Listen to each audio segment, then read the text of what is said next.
সমাবেশের সম্মানিত সভাপতি রণাঙ্গনের বীর মুক্তিযোদ্ধা এলপির সম্মানিত চেয়ারম্যান ডক্টর কর্নেল অলি আহমদ বীর বিক্রম,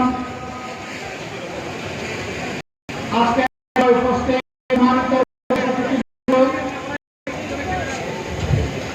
শীর্ষ নেতৃবৃন্দ, প্রিয় সিলেটবাসী, সাংবাদিক বন্ধুগণ,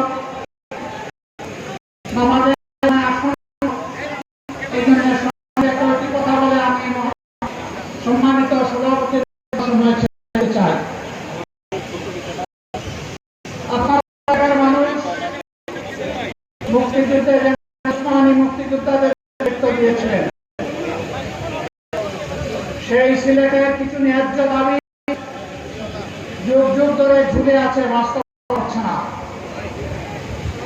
একটা হিসাবে নামে মাত্র একটা আন্তর্জাতিক বিমানবন্দর আছে, এখনো তার পূর্ণাঙ্গতা পায়নি।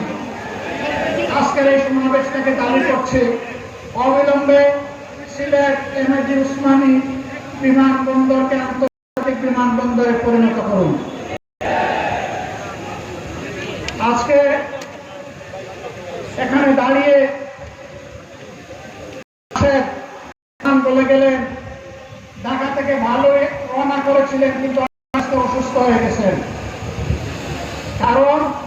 কারণ সিলেটের রাস্তা, এই রাস্তাটা দীর্ঘদিন ধরে নাড়াছাড়া হচ্ছে, কিন্তু তার কুল কিনারা হচ্ছে না।